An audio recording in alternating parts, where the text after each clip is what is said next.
Kurukshetra lay under a blackened sky where the air felt heavy and still, and the ground still remembered the roar of war. Broken chariots sat half buried in ash, bent spears stood like tired trees. And the wind moved through the field with a low, uneasy sound. Above it all, the clouds twisted in slow circles as if the heavens themselves were watching in silence. Arjuna stood among the ruin, his bow in hand. His face calm but his heart full of strain. He was a warrior chosen by duty, a man who wanted victory only if it stayed righteous, and that was why this field mattered so much. If dharma broke here, then the order of the world would shake beyond this battlefield. Krishna stood beside him, not as a king, but as a guide, a friend, and a voice of clear reason. He had dark hair, a steady gaze, and a quiet strength that made fear feel smaller. He told Arjuna that the battle was not finished because something older than war had opened in the sky. Far above them, a thin crack of light split the clouds. And from that crack came a sound like glass breaking across the universe. Ash began to fall, but it was not normal ash. It moved like living smoke, drifting down in curling lines, and wherever it touched the ground, the earth turned cold and gray. Krishna said the rift was feeding on chaos, and if it widened, it would drag the battlefield, the sky, and the laws of right and wrong into the same dark collapse. Arjuna looked up and saw shapes moving in the light. Long and hungry forms twisting behind the Chinese letter opening. He did not know what enemy had reached through that tier, only that the threat was real. And that it wanted more than victory. It wanted the balance of the world itself. That was when the buried machine beneath the field answered the danger with a deep metal groan. The ground near the old center line split apart, and a great iron frame rose from below the battlefield like a forgotten giant waking from a deep sleep. It was a mech, enormous and solemn, built with divine craft and sealed for ages under stone and prayer. Its plates were marked with ancient designs, its joints glowed with faint gold light, and its chest held a core shaped like a sun wheel.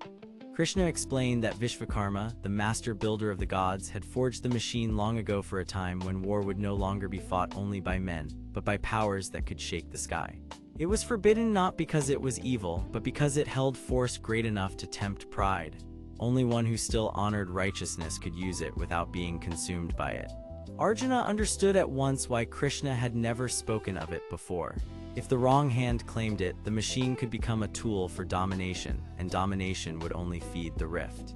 But if Arjuna used it with discipline, he might force the chaos back and seal the wound before the sacred order fell apart. As the ash thickened, a voice rolled across the field, rough and eager, full of cold hunger. From within the rift emerged the ravenous wraith, a tall and broken figure made of smoke, void, and sharp blue flame. It wanted the rift to widen because the disorder it brought made the wraith stronger. It fed on fear, pride, and broken vows, and it could corrupt anything that had lost its center. The wraith spoke of freedom, but its idea of freedom was only endless hunger. It wanted dharma shattered because once all rules fell away, nothing could oppose it. Arjuna climbed into the mech as the cockpit opened with a bright ring of light, and the instant he touched the controls, the machine awakened around him like armor around a living soul. Krishna's voice entered the chamber through a sacred channel, calm and close. He told Arjuna to breathe, to watch, and to strike only when the heart stayed clear. In that moment, Arjuna was no longer just a man with a bow. He became the hand inside a divine instrument, and the battlefield changed forever. The mech stepped forward with a thunderous weight, sending ash spinning away from its feet. It carried a massive bow arm on one side and a blade shield on the other, each piece glowing as it linked to Arjuna's will. The first attack came from the wraith, not with claws or teeth, but with waves of dark force that shattered the ground and bent the air.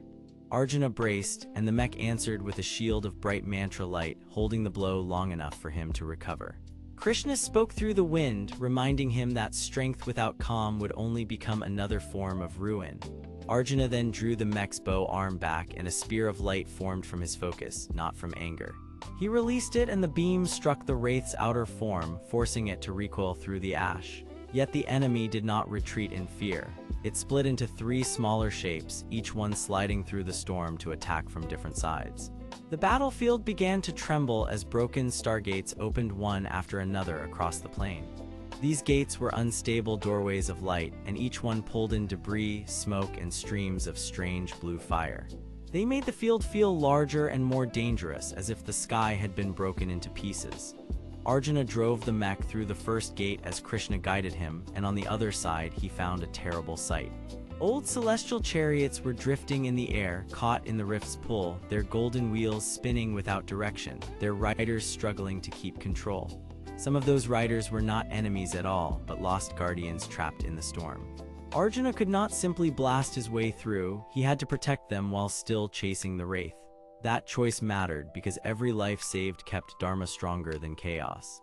One of the smaller wraith shapes struck the mech's shoulder and made it stagger, and a warning light flashed inside the cockpit.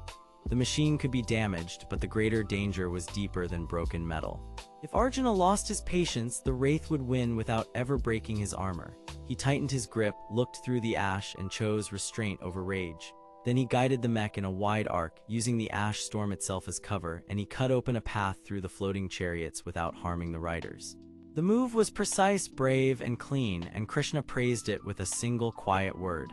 The wraith, seeing that it could not easily break Arjuna's will, changed its plan. It reached into the stargates and poured more corruption into the sky, making the battlefield shake harder, until even the horizon seemed ready to fold. Then the first great twist revealed itself. Krishna called Arjuna to look at the center of the rift where a hidden shape had been waiting inside the storm. It was not a new enemy at all, but the stolen echo of a fallen vow made into a weapon by the wraith's hunger. Long ago, a guardian of the heavens had once tried to use divine power without humility, and the failure of that choice had left behind a wound in the order of things.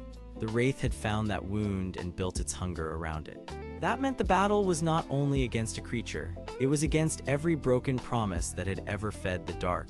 Arjuna understood then why Vishvakarma's mech had been sealed away. The machine was not a symbol of conquest. It was a test. It could only seal the rift if the one inside it fought without greed, fear, or the desire to prove himself. The truth struck Arjuna harder than any blow because he saw his own heart clearly. He had wanted to win, and wanting victory was not wrong, but wanting to be the strongest could have made him easy prey.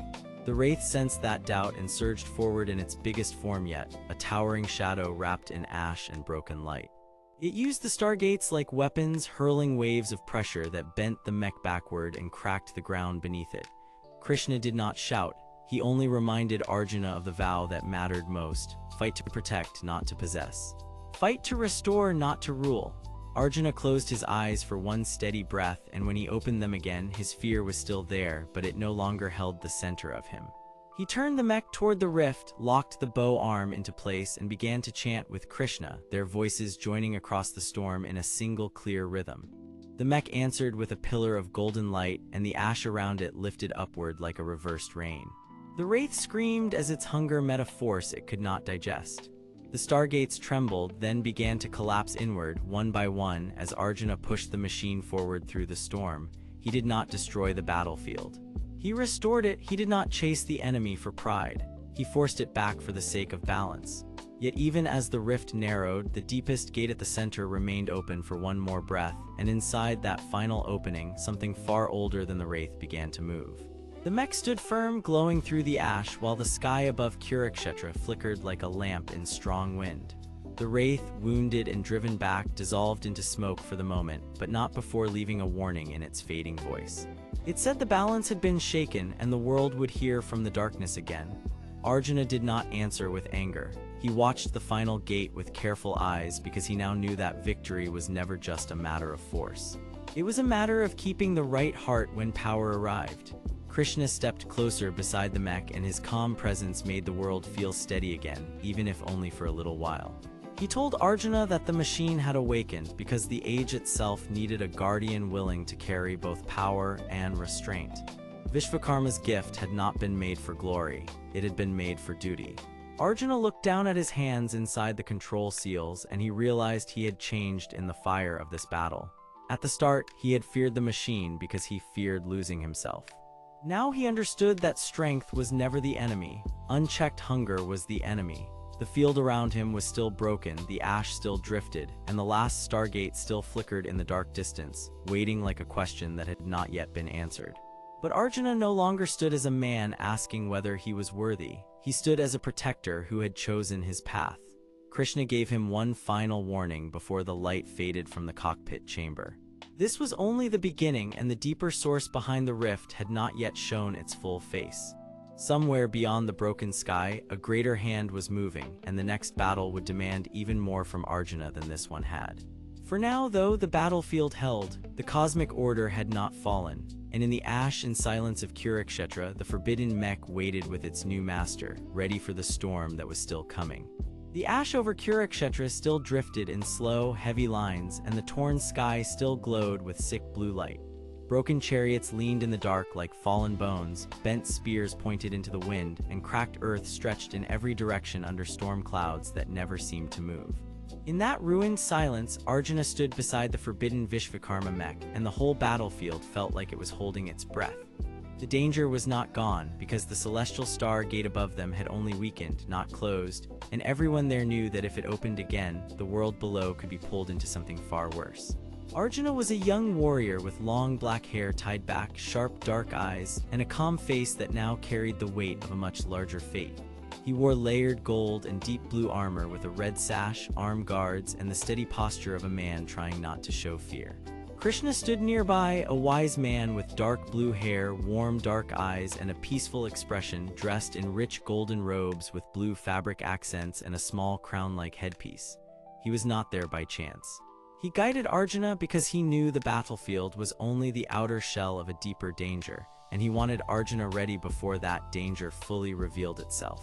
The mech itself towered over them, its silver armor plates broken in places, its glowing gold lines steady but dim, and its chest core shining like a trapped sun. Its bow arm rested low, its blade shield hung at its side, and carved symbols moved across its frame like old warnings that had waited for this exact moment. Krishna told Arjuna in his calm way that the machine had chosen him because his heart could carry responsibility without turning greedy. That mattered because the mech's power was not just strength. It answered intent, and if the wrong will touched it, the whole machine could become a doorway instead of a shield. Arjuna listened, yet he still felt the new burden settle deeper in his chest because he understood what was at stake now. If the machine failed, the battlefield would not just stay broken. It would become a bridge for something hungry and unknown. Then the wind changed and the ash began to swirl in a tight spiral toward the center of the field. Krishna lifted one hand and Arjuna turned toward the soundless shift in the dark. The ravenous wraith returned. It rose from the shadows like a thought made cruel, tall, and terrible, with no clear body shape at all, only torn smoky edges, glowing blue flame eyes, and ash that wrapped around it like living hunger. It had no need for armor because its presence alone made the air feel thin and cold. This creature mattered because it was not merely a wild monster. It served the deeper force behind the rift, and its goal was clear even if it spoke no words. It wanted the sun wheel core inside the Vishvakarma mech, because that sacred core could either hold the celestial star gate shut or feed the rift and make it wider. Krishna had known this from the start, and that was why he had warned Arjuna that the machine was forbidden. Long ago, the mech had been sealed away after sages learned that its core could respond to cosmic pressure, meaning it could shape the balance between sky and earth. That made it sacred, but it also made it dangerous. If fear ruled the pilot, the core would shake. If greed ruled the enemy, the gate would open. The wraith moved first, and a black wave of ash burst across the cracked ground.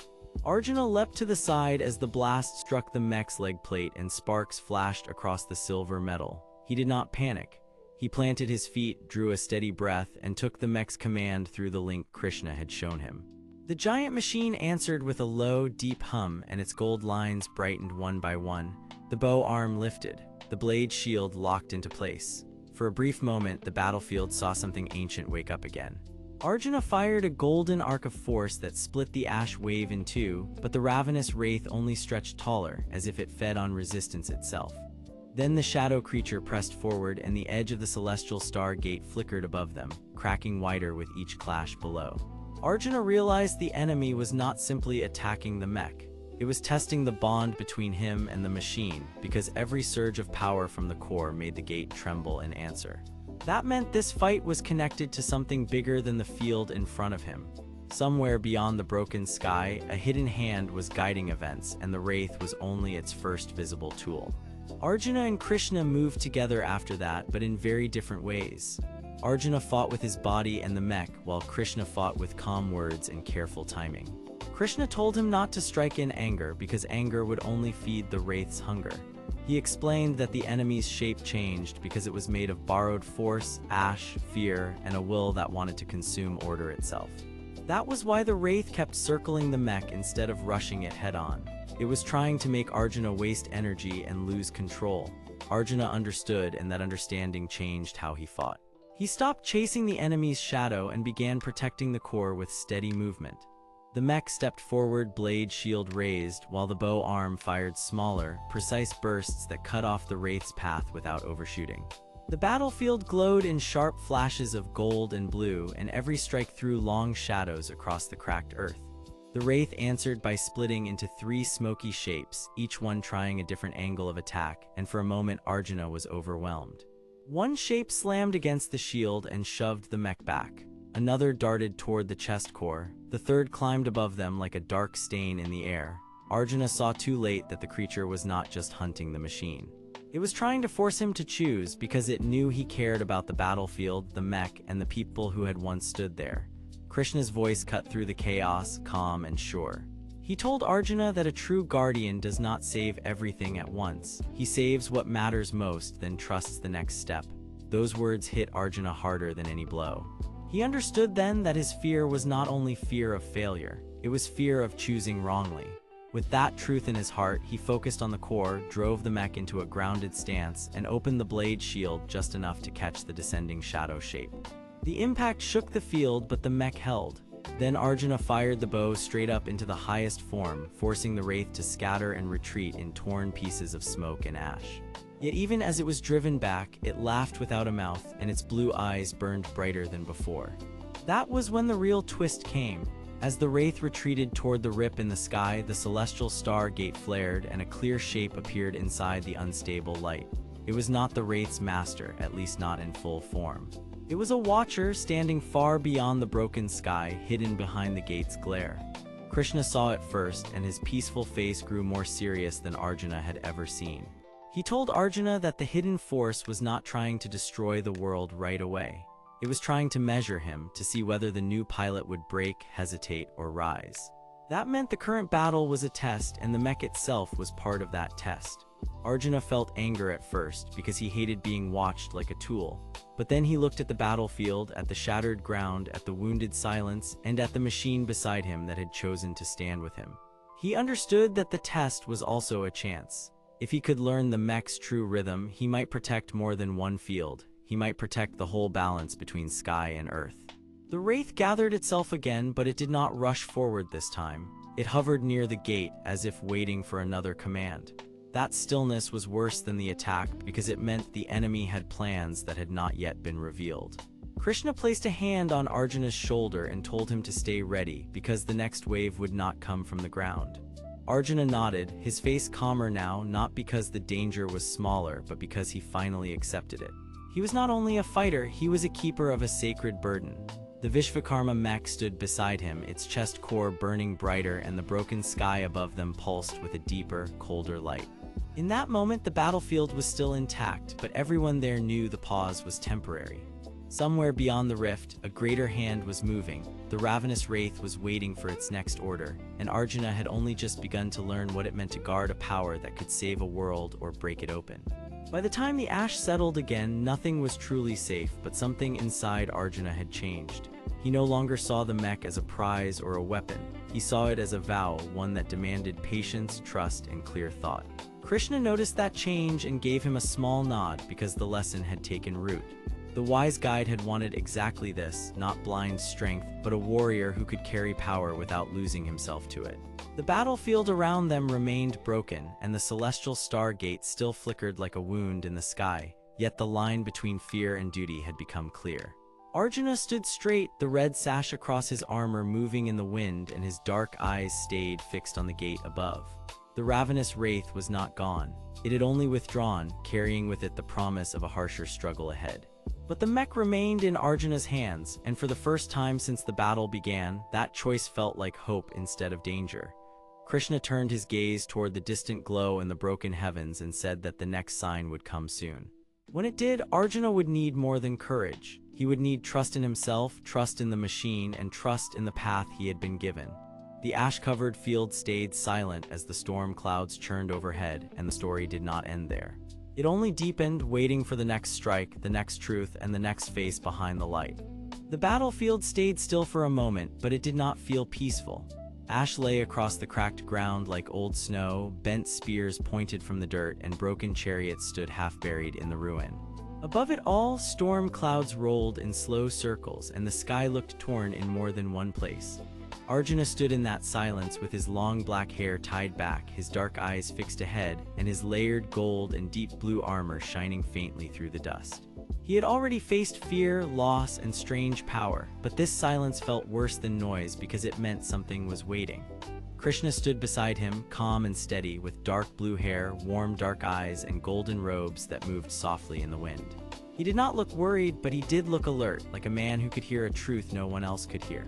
Between them, the Vishvakarma mech loomed like a sacred giant, its silver metal plates catching weak light, its glowing gold lines pulsing under carved symbols, and its sun-wheel core shining in the chest like a trapped dawn. Krishna had just said the next sign would come soon, and Arjuna now understood that the sign would not be small. It would change everything that still remained of this war. The first change came as a thin blue crack in the broken heavens. Arjuna saw it high above the clouds, and at first he thought it was only lightning. Then the crack widened into a ring of bright light, and the air around the battlefield grew heavy, as if the whole sky had started to lean downward. Dust lifted from the ground in small spirals. Loose stones trembled. Even the great machine seemed to react, its chest core brightening with a low golden pulse. Krishna raised one hand not to fight but to steady the moment. He told Arjuna that this was the celestial stargate, a path between the wounded sky and the world below. It had been sealed long ago because it did not stay stable when fear ruled the battlefield. If it opened at the wrong time, it would draw in everything near it and leave only ruin behind. Arjuna looked up and felt his throat tight because he knew then that this was not only about one battle. If the gate opened fully, the broken field would become a wound that never healed, and every soul tied to this place would be trapped in its pull. That was why Krishna had spoken so carefully before. He had not been waiting for a sign of victory. He had been waiting for the sign that danger had finally found them. A low laugh rolled through the wind, thin and cold, and it seemed to come from inside the shadows rather than from any one place. The ravenous wraith rose from the ash at the far edge of the field, and its shape was worse than before. It was tall and vast, but never fully solid, with torn, smoky edges, glowing blue flame eyes, and swirling ash wrapped around its body like a living cloak.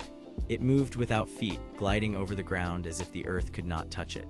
Arjuna felt the first rush of fear at the sight of it because the creature did not just look hungry. It looked like hunger itself, given a voice and a purpose. Krishna explained quickly in a voice that stayed calm that the wraith was not a normal enemy.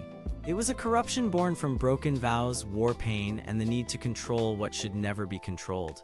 It fed on panic. The more fear people felt, the stronger it became. That was why it had waited for the gate to appear. The gate's unstable light made fear rise in every heart, and the wraith knew fear was its fuel. Its motive was simple and cruel. It wanted to widen the stargate, pull power from it, and pour shadow through the opening until the whole battlefield bent to its hunger. It did not seek conquest in the human way. It wanted to spread emptiness so that nothing could resist it. Arjuna gripped his weapon and stepped forward, but Krishna touched his arm before he could rush in. The old warrior's calm voice cut through the growing wind. He told Arjuna that this was the moment when courage alone would not be enough. Courage could charge into danger, but trust could hold the line when the sky itself tried to break the mind. Arjuna had to trust himself, trust the machine, and trust the path he had been given. Arjuna wanted to answer with confidence, but the truth inside him was still mixed with doubt. He had learned to fight with skill, but this kind of battle was different. It was not only against a body of shadow. It was against the fear that made his hands tighten too much, his thoughts move too fast, and his heart lose its balance. Then Krishna did something that made Arjuna look at him with real surprise. He placed his palm against the side of the Vishvakarma mech, and the carved symbols across its frame lit up in sequence, one after another, like sacred writing waking from sleep. Krishna said the machine had never been built as a simple weapon. It was built by divine hands to guard the balance between worlds, and it answered not to rage but to intention. Arjuna was not meant to command it by force. He was meant to move with it as if both shared one breath. This was the hidden truth that had been withheld until the right moment. The mech was not a tool for domination, it was a test of harmony. Arjuna stared at the great frame, and for the first time he saw not a metal giant, but a path waiting for his hand. The ravenous wraith reacted to that understanding with a burst of angry motion. It surged forward, and the ash around it exploded into a black wave that rushed across the battlefield. The celestial star gate above flared brighter, and the blue fire around its ring twisted faster, sending shards of light spinning outward. The battlefield began to shake. Broken stone lifted and hovered for an instant before dropping again. Arjuna moved without waiting, but now his movements were different. He did not rush blindly. He matched the pace of the mech as its massive bow arm shifted into place, and the blade shield turned with a sharp metallic hum. The machine was enormous, yet it moved with a strange grace, like a temple statue brought to life by purpose. Arjuna climbed into the control space at the core frame, and the gold lines around him glowed brighter when his hands settled in the right place. The moment he stopped trying to dominate the machine answered. Its sunwheel core spun with a warm light, and Arjuna felt a steady rhythm pass through his arms and chest. This was the trust Krishna had spoken of. It was not blind hope, it was a choice to stop fighting the fear inside himself long enough to act with clarity. The wraith struck again, sending a hard wave of shadow across the field, but the mech raised its shield and held. The impact shook the ground, yet it did not break the line. Arjuna leaned into the force, his dark eyes sharp now, and he realized that fear did not vanish before action. Fear bowed before action when action stayed calm. As the battle tightened, another truth emerged, and it changed the meaning of everything around them. The wraith was not just attacking the gate, it was using the gate as a mirror. Every time Arjuna hesitated, the ring in the sky widened. Every time he steadied himself, the ring became smaller and more stable. Krishna saw the pattern at once and called out the truth. The star gate was responding to the state of the one who stood closest to it with power. The battlefield had been shaped long ago by sacred force, and now that force was answering the heart that touched it. The wraith had not chosen Arjuna by accident. It had chosen him because his doubt could feed the opening faster than any blade could cut it. That revelation struck harder than the shadow wave, because Arjuna understood then that the real battle had been entering his mind from the start. The enemy wanted him to believe he was too small for this burden. Krishna, seeing the fear in his face, spoke one more truth that only deepened the stakes. Long before this war, the machine had been hidden in the field by those who feared its power. It had been sealed away because if selfish hands used it, the gate would never close again. Krishna had been waiting not for a stronger fighter, but for a steadier soul. That soul, he now believed, was finally awake inside Arjuna. The young warrior breathed in slowly, let the fear pass through him, and raised the bow arm of the mech toward the light above. The golden arrow of the machine lit the ash around them, and the wraith recoiled for the first time. But it did not retreat fully. Instead, it split its smoky shape into several thinner forms, each one circling the field like hungry crows made of shadow. Arjuna turned with the mech, keeping the shield between the split forms and the core of the machine. Krishna moved a step closer, his robes lifting in the wind, and he told Arjuna not to chase the shadows. He had to choose the center. The gate was the true target, and the wraith was only the hand reaching for it. Arjuna understood at last that this was not a test of force alone, it was a test of focus. So he let the mech settle, let its rhythm become his rhythm, and aimed not at the scattered shadows but at the blue fire ring above. The wraith screamed in silent rage, and the sound felt like ice against the bones, but Arjuna held steady. For one long moment, the entire battlefield balanced on that choice. Then the arrow of light flew upward, and the gate flashed so hard that the sky turned white-blue for a breath. The shadow forms were thrown back, the ash storm broke apart, and the wraith staggered in the air as if the light had torn through its hunger. Yet even then, it did not vanish. It folded inward, shrinking into a darker knot near the edge of the ring, where a new figure began to appear behind the light, only partly seen and not yet understood. Krishna lifted his gaze toward that shape, and his calm face hardened with quiet warning. Arjuna stood in the machine, breathing hard, changed now by what he had learned, because he no longer thought of trust as weakness. He saw it as strength with discipline.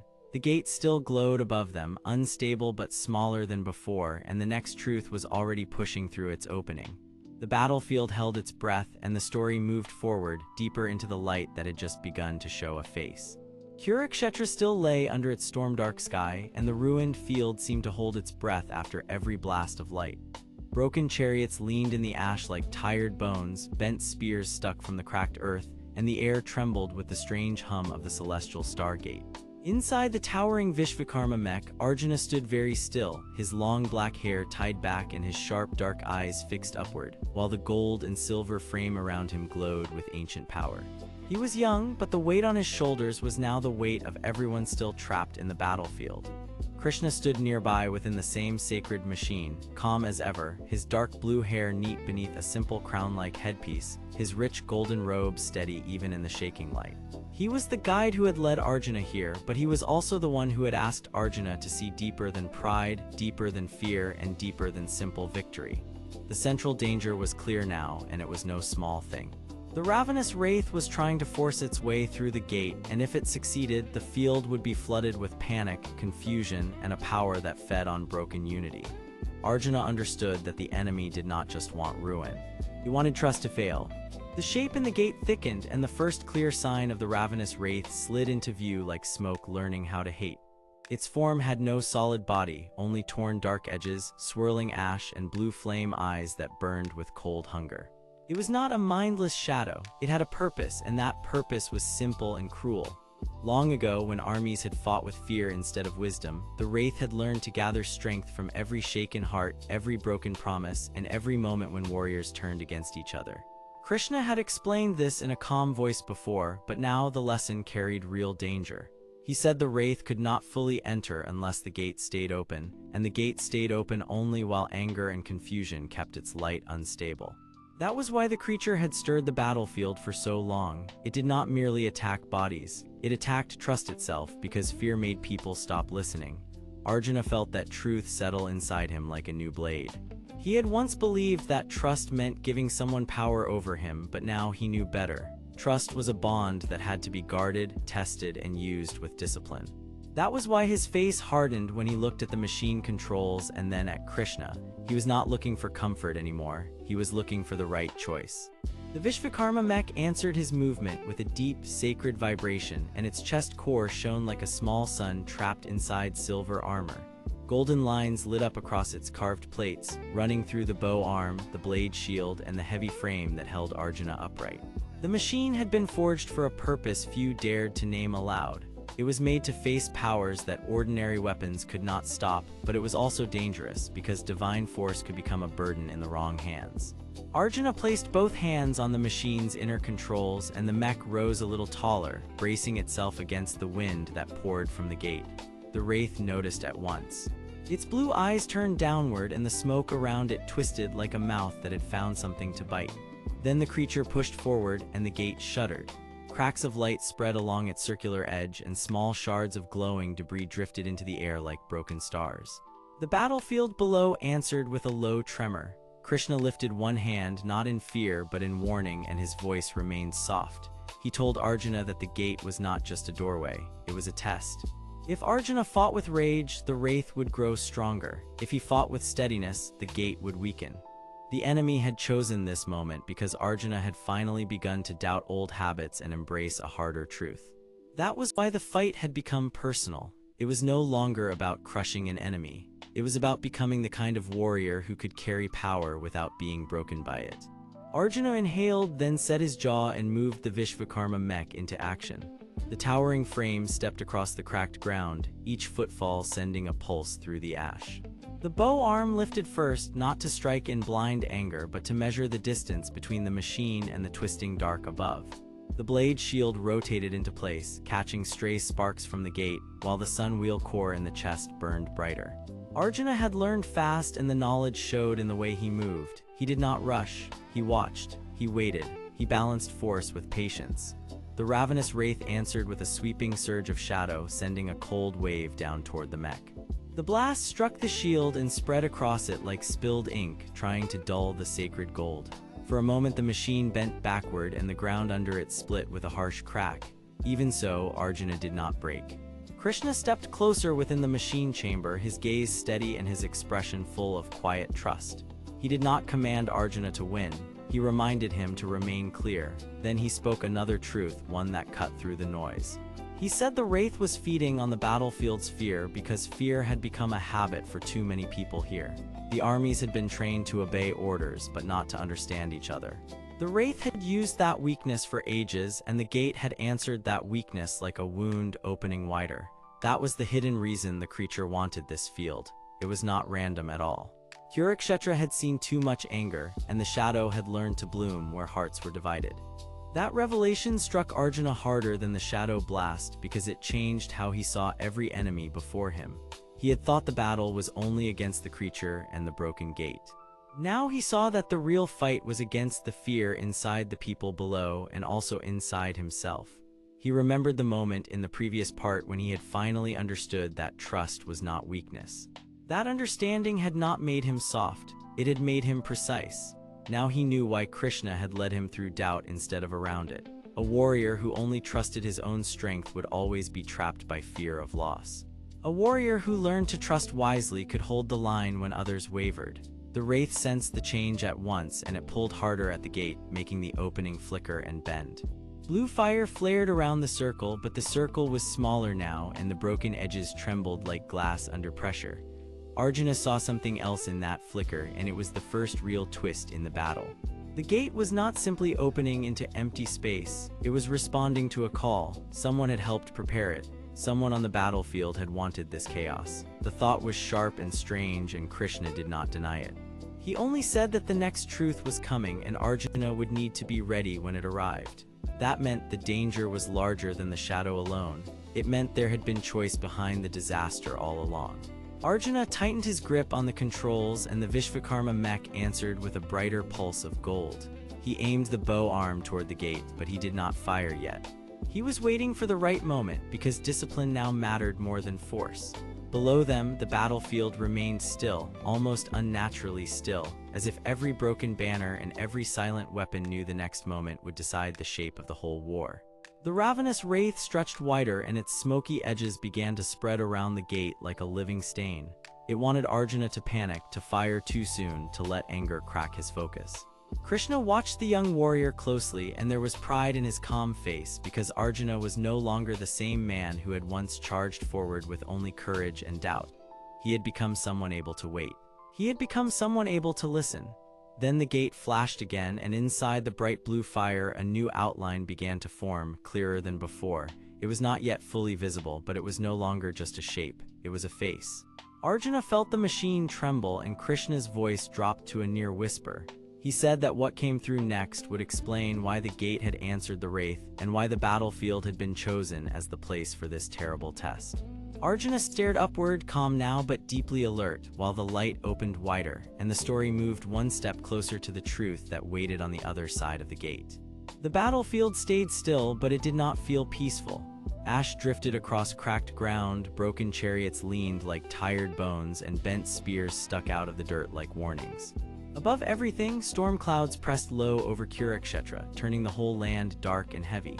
In the middle of that ruined place, the celestial stargate kept opening in slow, unstable waves, and its blue fire made sharp light across the faces of Arjuna and Krishna. Arjuna was a young warrior with long black hair tied back, sharp dark eyes, and layered gold and deep blue armor with a red sash. He stood with a calm posture, but his attention was fixed on the light. Krishna, a wise man with dark blue hair, warm dark eyes, and rich golden robes with blue accents, stood beside him with quiet control. He had already warned Arjuna that what came through next would explain the gate, the wraith, and the terrible test. That warning now hung in the air like a drawn blade. The central danger was clear to both of them, even if the truth was not. If the gate fully opened in the wrong hands, it could spread the ravenous wraith's corruption across the world, and this sacred battlefield would become the first wound in a much larger ruin. The light widened again, and the shape inside it became more than a face.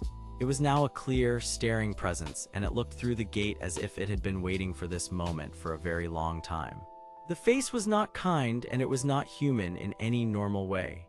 It had the cold stillness of something that had watched many ages pass and had learned to hide its intent behind silence. Arjuna did not step back, but his hand lowered near his arm guard, ready for action if needed.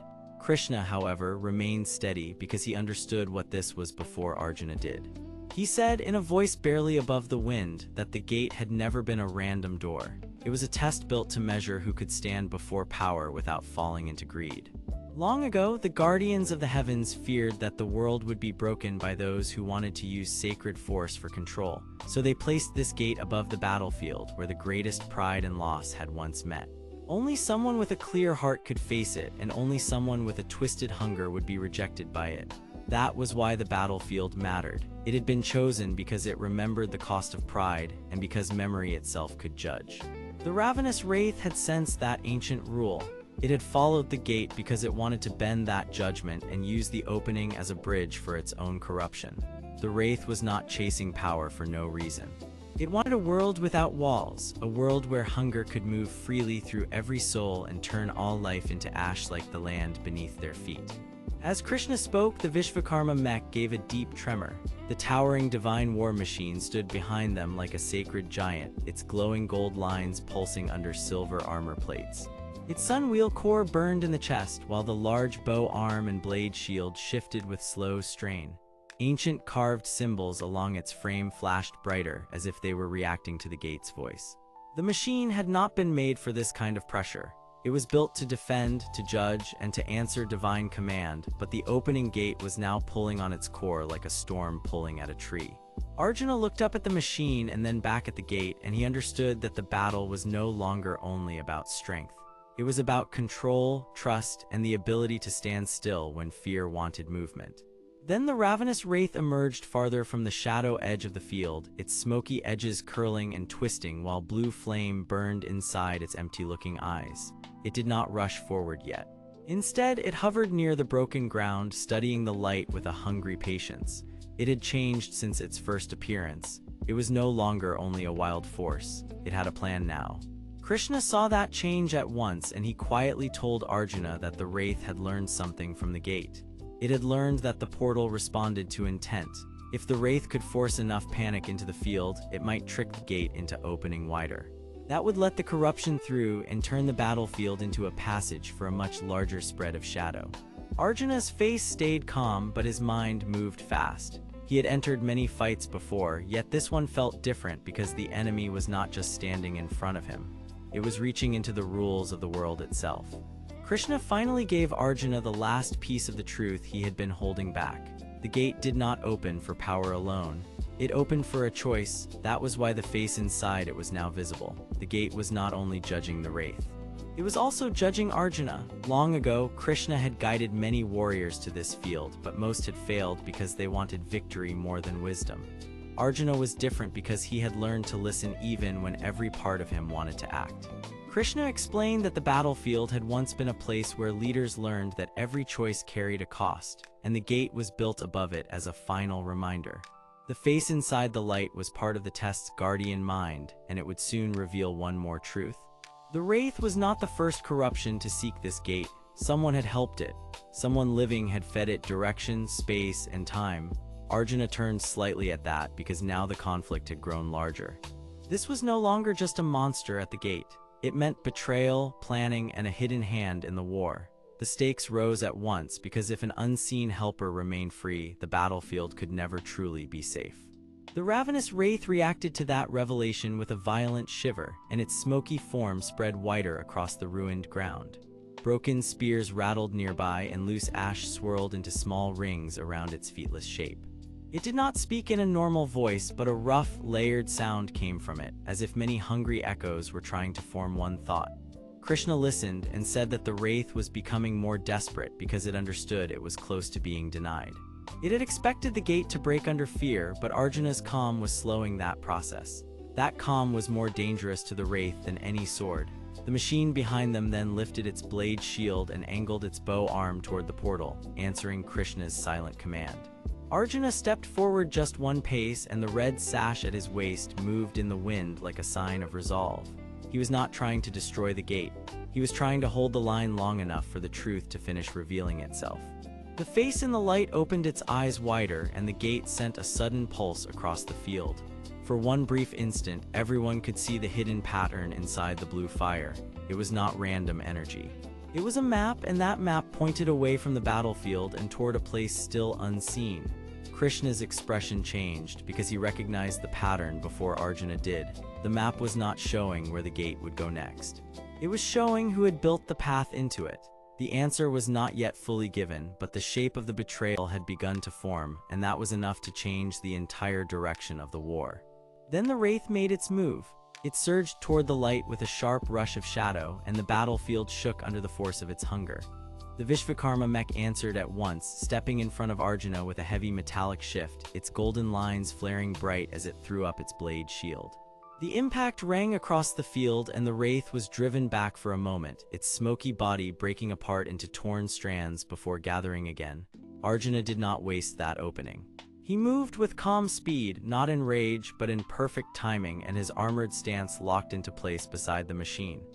Krishna stayed just behind him, one hand lifted, his face peaceful but serious, as if he were holding the balance of the whole moment in his mind.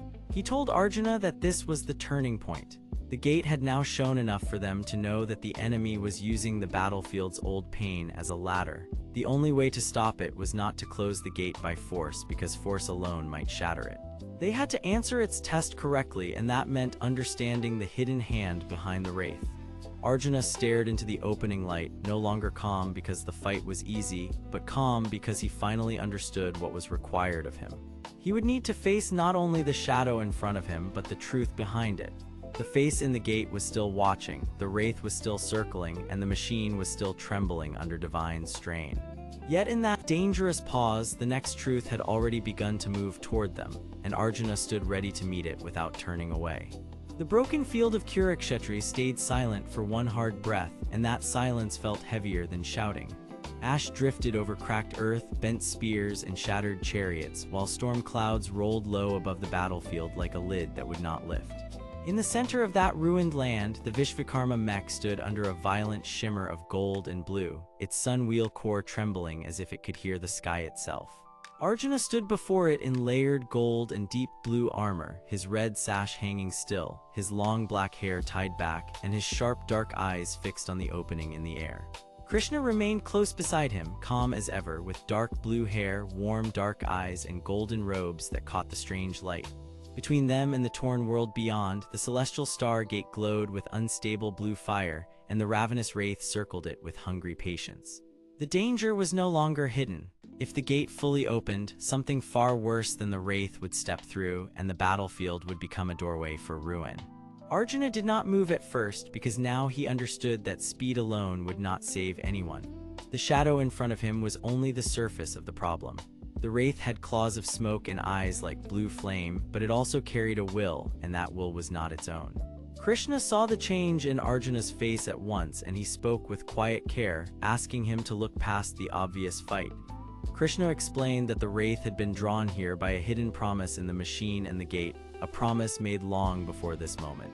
Long ago, the divine builders of the Vishvakarma mech had sealed a path between worlds, not to invite power, but to lock it away. The machine was meant to answer only to restraint, balance, and truth. But someone had tried to force it awake by feeding it fear and hunger, and that pressure had called the wraith like a bell calls sound. Arjuna listened, and the pieces began to fit together with painful clarity. The wraith was not attacking the gate by chance. It was guarding it, shaping it, and waiting for the right opening. That meant there was a hidden mind behind the corruption, and that mind wanted the gate open for a reason. Krishna did not name the reason yet, but his silence said enough. Whatever waited beyond that gate mattered enough for someone to risk the whole world. Then the truth began to push through the light. The face inside the celestial star gate sharpened, and Arjuna could see that it was not a random spirit at all. It was a man, or at least the memory of one, with a tired face and hollow eyes, trapped in the bright storm like a voice locked in a crystal. He looked less like a monster and more like a witness who had been broken by a terrible choice. Arjuna took one step forward, and the wraith reacted at once, spinning faster, widening its smoky edges and throwing a wave of cold pressure across the ground. The Vishvakarma mech answered with a low divine hum, its glowing gold lines brightening along the arms and chest, while the blade shield lifted as if to protect the opening. Arjuna raised his own guard and felt the air tighten around him. The trapped face in the gate spoke without a sound that anyone could hear, but Krishna understood it. He turned his head slightly and said that the gate was not simply opening. It was being remembered. Every time the machine received force instead of wisdom, the seal loosened a little more because the old lock had been built around an oath, not just metal. That oath had been broken by someone who wanted the power behind the gate for himself. The man in the light was the one who had broken first. He had tried to control the gate, failed, and been pulled inside as punishment and warning. Arjuna's eyes narrowed because now the enemy had a shape. It was not just the wraith, and it was not just the man in the gate. There was an older betrayal buried under the battle, and that betrayal had turned a sacred machine into a trap. Krishna revealed the final piece with sad honesty. The gate had been built to hold back a divine current so strong that it could cleanse or destroy a whole age, depending on the heart that touched it. The one who had tried to seize it was not greedy for gold or land. He feared that the world would forget its sacred order, and he believed he could force that order back through power. That fear made him desperate, and his desperation made him reckless. He used the wraith as a guard and a shield, thinking he could master it, but the creature fed on craving and doubt, so it grew beyond him. Now it wandered between its maker's fear and the gate's pull, hungry and confused, while the trapped man inside the light still fought to keep the seal from breaking completely. That was the meaning behind the face Arjuna had seen from the beginning. It was not a threat alone. It was a warning and a plea. Arjuna felt something shift inside him then, because he had spent so long thinking victory meant overpowering the enemy. Now he saw that true strength might mean refusing to become the kind of man who forced the world open just to prove he could. The wraith struck again before Arjuna could answer the truth fully, and the battlefield exploded into motion. It came down in a sweep of black smoke and blue fire, sending broken stones and ash across the ground. Arjuna moved with quick precision, his gold and blue armor flashing under the storm light as he stepped aside and drove the force back with a hard counter. The Vishvakarma mech joined him at once, its massive bow arm drawing a beam of sacred energy while its blade shield caught the wraith's edge and shoved it away from the gate. Light and shadow slammed together and the whole machine shook under the strain. Krishna lifted one hand not to attack but to steady the moment itself, as if his calm could keep the world from splitting in two. He told Arjuna that the wraith could not be beaten by force alone because it was tied to fear, and fear only grew when treated like an enemy without understanding. Arjuna heard him even while he fought, and he changed his rhythm. Instead of pressing forward blindly, he watched the creature's movement, its pauses, and the way it kept circling back toward the gate. He realized the wraith was not hunting him. It was trying to keep the gate from fully closing, because if the seal ended, the trapped man inside would be cut off forever. That was the second shock of the moment. The so-called enemy was also a guard, twisted into a nightmare by a broken promise. Arjuna's face hardened, but not with rage. It hardened with resolve. He spoke to Krishna without taking his eyes off the swirling shadow, and he asked the one question that mattered now. If the wraith was bound by fear and oath, then what was required to free the truth without releasing disaster? Krishna looked at him with deep respect, because that was finally the right question. He answered that the machine would obey only a heart that could hold two truths at once. Arjuna had to fight the shadow, but he also had to speak to the person trapped behind it. He had to command the Vishvakarma mech with discipline, not domination. He had to deny the greedy force that wanted the gate forced open, while also offering the trapped will a chance to be heard. If he failed, the gate would burst wider and the battlefield would lose its last seal. If he succeeded, the wraith might collapse, the trapped man might be freed, and the hidden mind behind the corruption would be exposed at last. Arjuna took a single steady breath, and the calm in him returned in a new form. It was no longer the calm of a warrior waiting for an easy fight. It was the calm of someone who understood what the fight meant. He raised his gaze to the glowing face in the gate, then to the circling wraith, and finally to the trembling core of the divine machine. The air around him brightened, the ash lifted, and the next truth began to move toward him from inside the light. Arjuna did not step back. He stepped forward, ready to hear what had been hidden, even if the answer would change everything. The ravenous wraith froze for one thin instant, and in that instant, the face in the gate opened its eyes wider. Krishna noticed it too, and his voice dropped into a grave warning. There was another presence inside the seal, one that had not shown itself yet, and it was listening now. Arjuna felt the machine answer through the soles of his feet, as if the Vishvakarma mech recognized the same danger and the same hope. The golden lines across its armor burned brighter, the sun wheel core turned faster, and the bow arm shifted toward the opening light. Far above them, the storm clouds split just enough to let a cold blue beam fall onto the battlefield. It lit Arjuna's armor, Krishna's robes, the torn face inside the gate, and the smoky body of the wraith all at once. For the first time since the battle began, the whole scene looked less like a struggle and more like a choice waiting to be made. Arjuna understood that the next step would not be simple. He would have to speak, strike, and trust at the same time. He would need to reach the trapped man before the hidden force behind the gate could pull the final thread.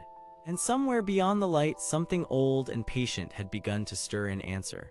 Arjuna held his ground, Krishna stood beside him, and the broken battlefield waited for the next word that would decide whether the gate became a path or a wound. The broken field stayed silent for one long breath, and that silence felt heavier than shouting. Ash drifted low across Kurukshetra, sliding over cracked earth, bent spears, and smashed chariot wheels that had long ago lost their riders. Above it all, storm clouds rolled in thick layers, and the celestial star gate burned in the distance with blue fire and white light.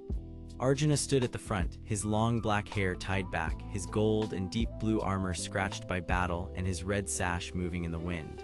He kept his feet planted because he knew the next choice could not wait. Beside him stood Krishna, a calm man with dark blue hair, warm dark eyes, and golden robes that caught the light even in the dark. Krishna looked peaceful, but his stillness was not weakness. He was watching the gate, the battlefield, and the thing hidden behind the light all at once. Both men knew the same danger now. The trapped man beyond the gate could not be reached by force alone, and the ravenous wraith was pulling on the breach like a hand trying to tear open a door. Arjuna felt that pull in his bones, and he knew why it mattered. The trapped man was not just some stranger. He was a guardian named Dev, a silver-haired warrior who had been sent to seal the gate before it could swallow the field. Dev had entered the opening too early, before the final seal was ready, and now he hung between worlds, unable to move freely. If he remained there much longer, the gate would drain his strength and use his fear to widen itself. Krishna had explained the truth in simple words before, and Arjuna had listened closely. The gate was not merely a portal. It was a wound in the sky, one that opened when rage, grief, and unfinished vows gave it enough power. The ravenous wraith had learned to feed on that weakness. It was a tall shadow creature with blue flame eyes, torn smoky edges, and ash swirling around its shape. It did not hunger for flesh. It hungered for openings because every broken promise made it stronger. That was why it had come here. It wanted the gate fully open so it could use the energy pouring through and pull an older force into the world. That older force had already begun to stir, and Arjuna could feel it now as a deep pressure behind the light. He did not know its full shape, but he knew enough to fear it. It was old, patient, and angry in a quiet way. It had slept behind the gate for a long time, waiting for someone reckless enough to call it forward. The ravenous wraith believed it could control that power, but Krishna had warned that creatures built on hunger never truly control what they wake. They are always the first things burned away. Arjuna understood the warning, and yet he still had to move. He glanced at the ground near his feet, where the shattered frame of the Vishvakarma mech waited like a fallen god.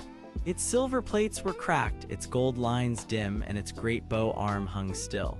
This divine war machine had once been sealed away because its power was too great for ordinary use. Yet it was the only thing nearby that might carry Arjuna close enough to the gate to reach Dev before the opening collapsed or burst wider. Arjuna did not want to awaken it. He knew the risk. But wanting safety did not make safety appear. Krishna stepped half a pace forward and lifted one hand, not to stop Arjuna, but to steady him. His voice remained calm, even as the light from the gate flickered hard against his face. He told Arjuna that the machine could be used, but only if Arjuna entered it with a clear heart.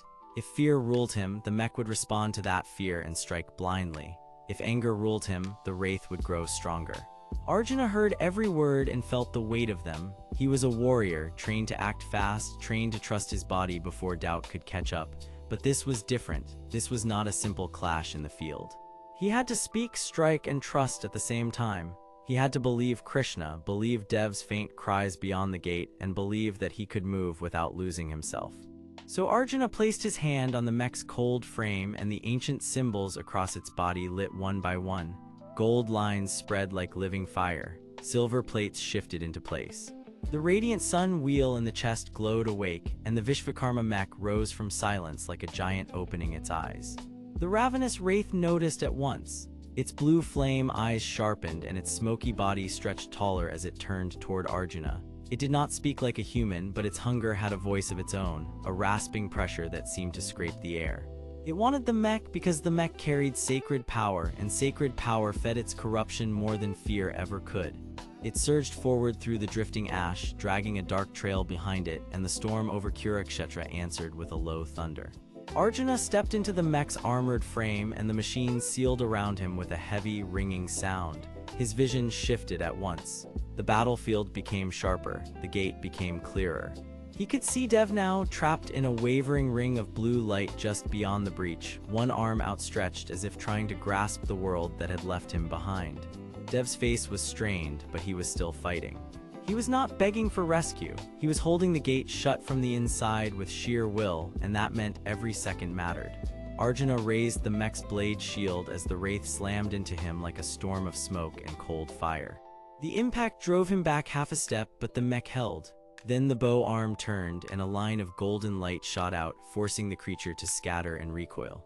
For a moment, it seemed the machine might win the battle alone, but Krishna saw what Arjuna could not yet see. The gate was responding to every blast, every strike, every rush of force. Each attack widened the crack by a little more, like hands tearing at a seam. Krishna called Arjuna's name, and Arjuna listened. That was the real test. The answer was not to overpower the gate. It was to reach Dev and let him finish the seal from the inside. Arjuna changed his attack at once. Instead of firing at the wraith, he used the mech to shield himself and move forward through the storm of ash. The ravenous wraith understood the shift and panicked because its advantage was force. It threw itself against the mech again and again, trying to overwhelm the joints, trying to claw at the glowing sun wheel in the chest. Arjuna gritted his teeth and kept moving. The closer he came, the louder the pressure behind the gate grew, and the more the light twisted into a shape that felt almost like an eye opening. Then the truth hit him with cold clarity. The hidden force behind the gate was not being summoned by the wraith alone. It had been answering Arjuna's own line of blood and oath, because the gate had recognized him as one who could speak the old words of command. That was why the light stirred when he stood firm. That was why the creature had wanted him afraid. It needed his hesitation to finish the opening. Arjuna was not just fighting to rescue Dev. He was being forced into the role of the one who might either seal the wound or make it larger. Arjuna pushed closer until he was nearly at the edge of the light, and Dev finally saw him clearly. Dev's eyes widened, and for the first time his calm broke. He shouted that the seal could only hold if the command was spoken from both sides at once. One voice from the battlefield, one voice from inside the gate, but the words had to match perfectly or the energy would turn back on both of them. Arjuna understood the danger at once, and he also understood the trust required. He had to believe Dev would hold steady. Dev had to believe Arjuna would not break. Behind them, the ravenous wraith gathered itself for one final rush, its body swelling with stolen ash and hungry blue fire.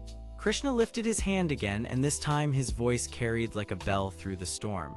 He gave Arjuna the opening words, simple and clear, the oldest command of all: hold, align, and return. Arjuna spoke them with full force, his voice steady inside the mech. Dev answered from the gate with the same words, but the creature lunged at that exact moment and struck the glowing edge, sending the whole breach into a violent shake. The celestial star gate flared wide, and for one dangerous second, Arjuna saw something deep beyond it, something vast and awake, turning its attention toward him. The sight froze his breath, not with fear alone, but with the awful sense that the real enemy had never fully shown itself yet.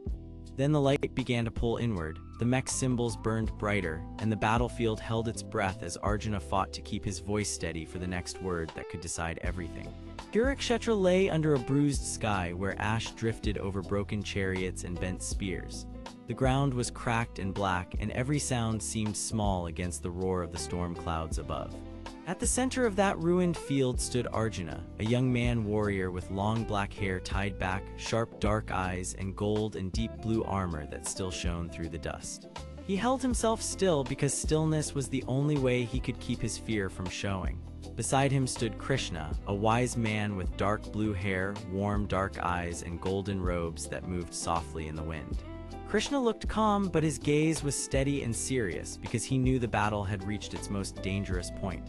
High above them, the celestial stargate churned with bright light and unstable blue fire, while the Vishvakarma mech glowed with gold lines and ancient symbols. And just beyond the gate's shining edge, something vast had opened its attention and looked back. Arjuna had seen it for only 1 second, but that 1 second was enough to tell him the truth.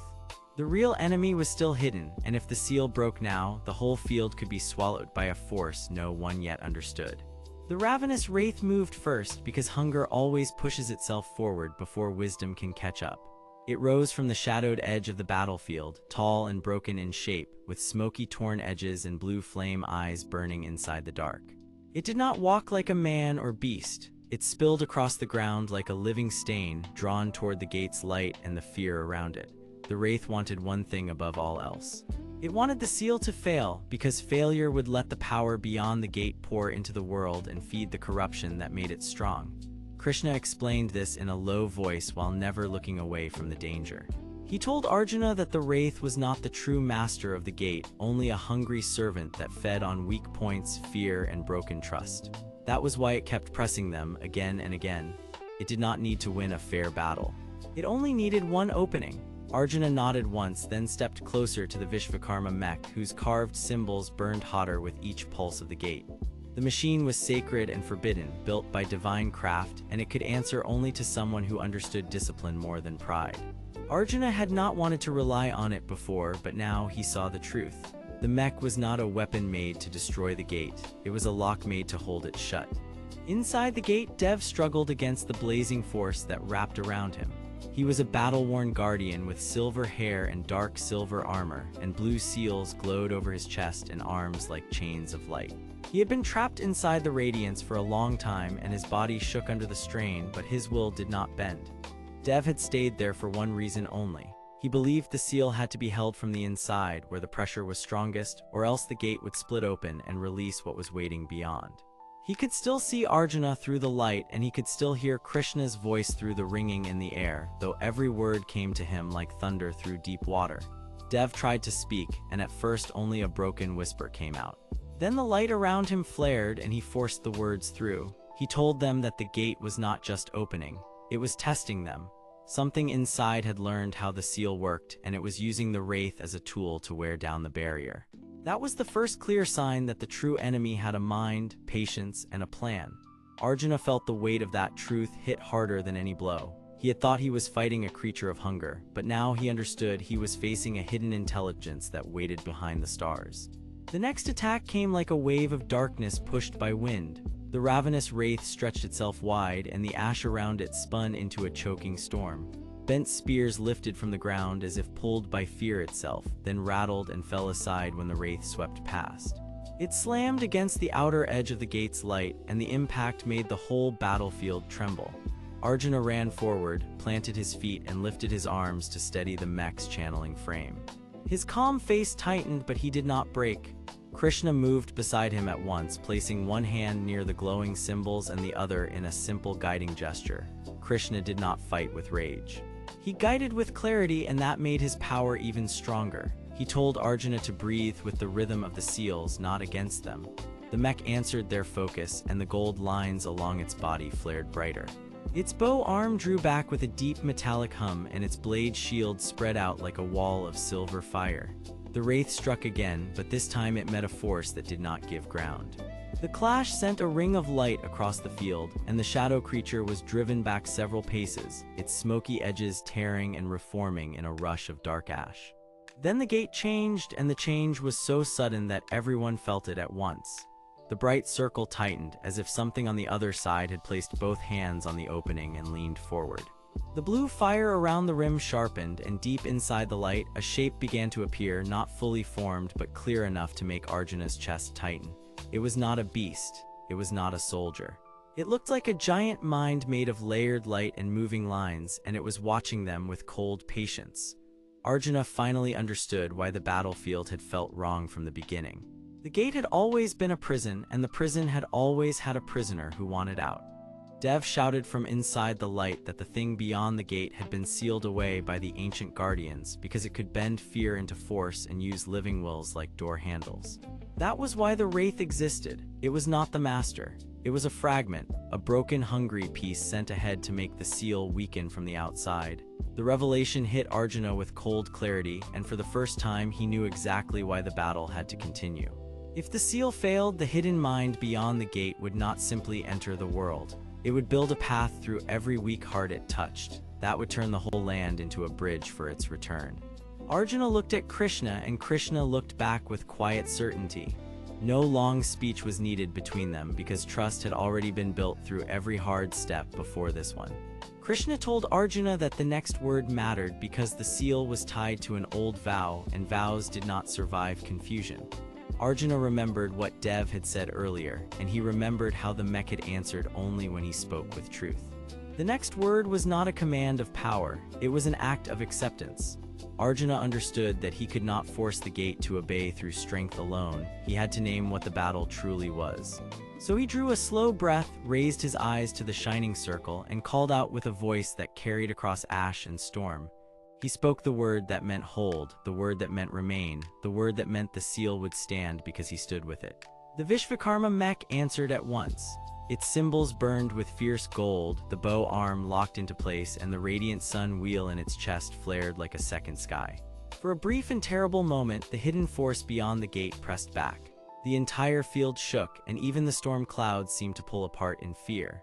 Then the ravenous wraith hurled itself forward one more time, screaming without a mouth, and Arjuna lifted the blade shield just in time to meet it. Light and shadow crashed together, and the battlefield vanished under the force of the clash. When the glare faded, the wraith had been driven back again, but not destroyed, and the gate still shone open with unstable power. Dev remained trapped inside, his silver hair blown back by the pressure, his face tight with strain, yet his eyes still clear. He gave Arjuna one small nod, the kind that only comes from someone who has chosen sacrifice and still believes it is worth it. Krishna stepped closer to Arjuna, placing one calm hand on his shoulder, and told him that the enemy had now shown its shape, but not its full purpose. There was still another layer hidden deeper in the light, and that layer had just begun to wake. Arjuna stood in the center of the broken field, breathing hard, armor scorched by brightness and shadow, but his heart was steadier now than it had been before. He was no longer only trying to survive the battle. He was guarding a truth, protecting a promise, and carrying the trust of everyone who still stood beside him. He looked at the gate, then at Dev, then at the dark sky above, and he knew this was only the middle of the struggle. The next move would decide far more than one battlefield, and somewhere beyond the shining wall, the vast awake presence was still watching, waiting for the right moment to speak back. The battlefield of Kurukshetra stayed under a heavy sky, where ash floated like gray snow and broken spears leaned in the cracked ground. The celestial star gate still burned ahead of the warriors, and its bright circle flashed with blue fire that shook the air around it. Arjuna stood near the front in his layered gold and deep blue armor, with his long black hair tied back and his sharp dark eyes fixed on the gate. He was calm on the outside, but inside he felt the weight of every promise he had made. Behind him, Krishna stood in rich golden robes with blue fabric at his shoulders, his dark blue hair resting under a simple crown-like headpiece, and his warm eyes watched everything with quiet care.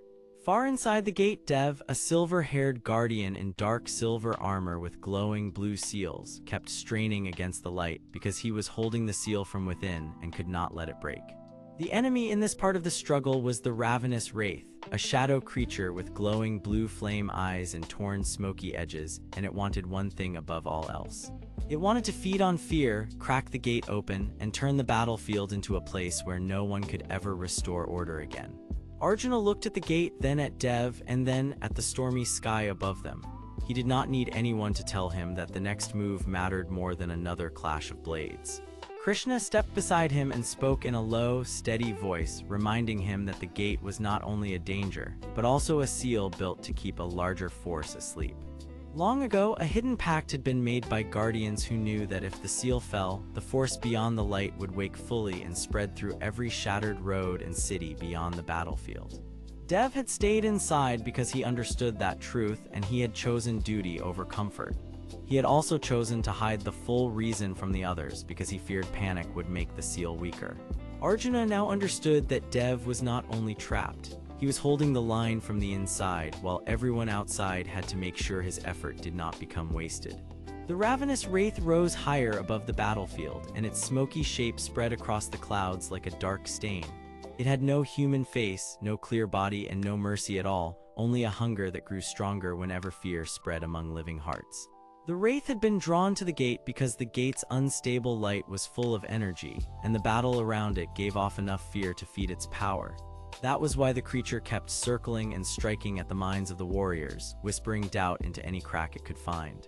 Some soldiers gripped their weapons tighter, some stepped back, and some stared at the gate as if it might swallow them whole. Arjuna saw that the enemy did not need to break every shield by force. It only had to make people hesitate. Krishna noticed the same thing, and he understood that this battle could not be won by strength alone. It had to be won by trust, because fear was the path the wraith used to reach the seal. Then the ground shuddered and the Vishvakarma mech awakened beside the ruined chariot line. The towering divine war machine lifted its great frame from the dust, and glowing gold lines lit up across silver armor plates that looked ancient and forbidden at the same time.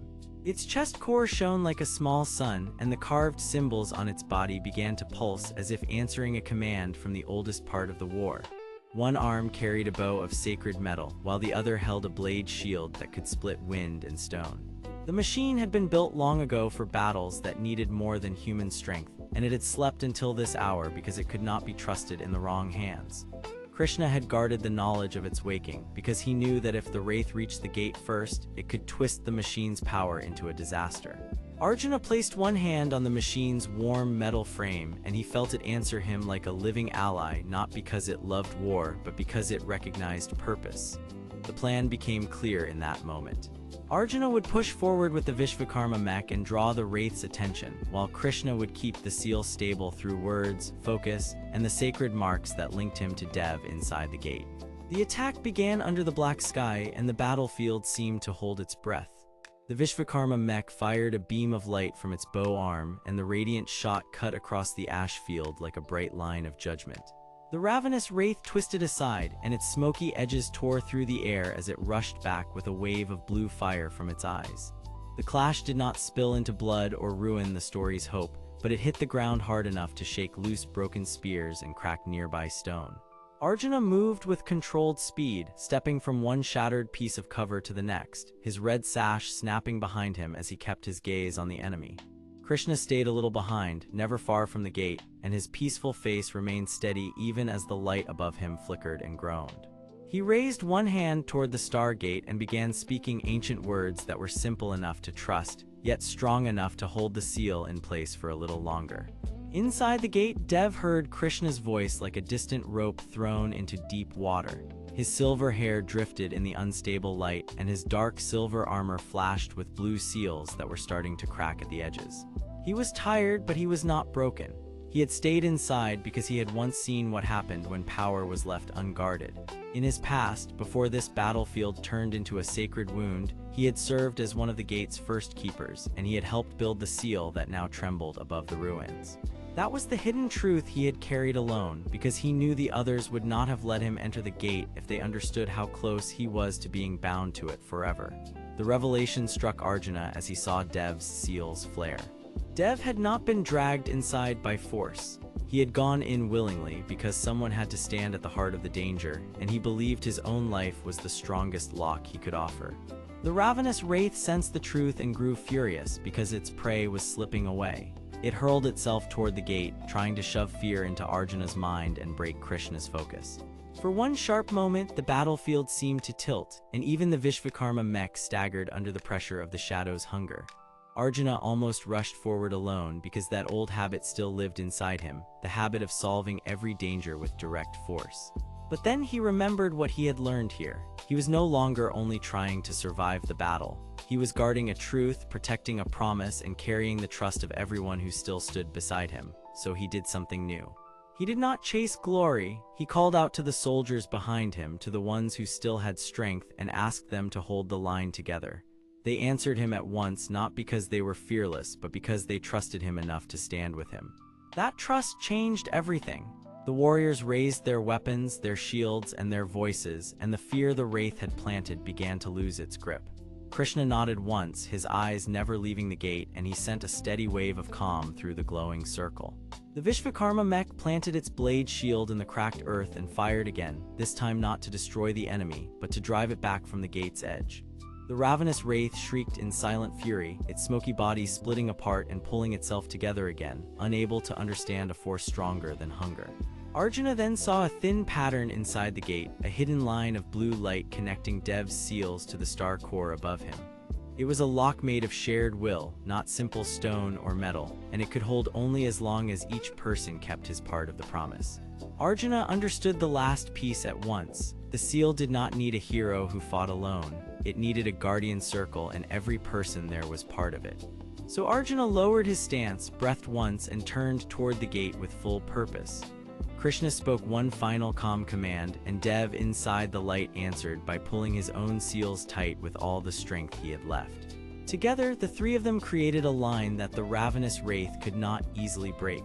The shadow creature crashed against that line and was forced back into the storm above the battlefield, where its blue flame eyes burned with rage and hunger. The gate still shook and the air still crackled, but the greatest danger had been pushed away for the moment. Arjuna did not celebrate because he knew the battle was far from finished.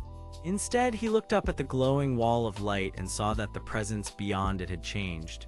It was no longer only watching. It had sensed the resistance, and it was beginning to answer. Dev's voice came through the gate at last, weak but clear, and he told them that the seal had held, but only barely. He also told them something else that made Arjuna go still. The force on the other side was not a mindless evil. It was awake, waiting, and learning from every move they made. That meant the battle ahead would not be won by one great strike. It would be won by patience, truth, and a choice none of them had made yet. Arjuna felt the truth settle into him like steel, becoming part of his spirit. He had begun this war as a warrior who fought because he had to. Now he stood as someone who knew why he must protect people even when the cost was high. Krishna saw that change in him and said nothing because he knew the lesson had reached the right place. Above them, the sky rolled with dark clouds. Below them, the ash still drifted across Kurukshetra, and beyond the shining gate, the vast presence finally stirred with a soundless promise. The next move would not just shape the battlefield. It would decide who among them was ready to face what waited on the other side, and the answer was still coming. Kurukshetra still looked like a world that had forgotten how to breathe. Ash drifted across the cracked ground, broken chariots leaned at strange angles, and bent spears sat in the dirt like tired hands. Above it all, dark clouds rolled in heavy layers, while the celestial star gate shone with a harsh blue light that did not match the dead land below. Arjuna stood near the front line and felt the weight of that sight in his chest. He was a young man with long black hair tied back, sharp dark eyes, and gold and deep blue armor that now carried dust and scorch marks from every hard choice he had made. He had once wanted glory, skill, and honor, but now he wanted something much harder. He wanted to keep others alive, even when the cost touched him deeply. Krishna stood beside him, calm and still, with dark blue hair, warm dark eyes, and golden robes that caught the light like a quiet flame. He was not here to push Arjuna. He was here because he knew Arjuna had finally begun to understand what the battle truly asked of him. Far across the field, inside the gate, Dev kept his place in the seal. Dev was a battle-worn guardian, a man with silver hair, dark silver armor, and glowing blue seals running across his chest and arms. He was trapped in the light, but he was not helpless. He was holding the gate shut from the inside, and he was doing it to keep the terrible power beyond it from spilling into the world. The enemy that pressed against that seal was the ravenous wraith, a tall shadow creature with glowing blue flame eyes and torn smoky edges, swirling like living ash. It did not want land or gold, it wanted hunger, fear, and opening. It fed on doubt, and every weak thought gave it more shape.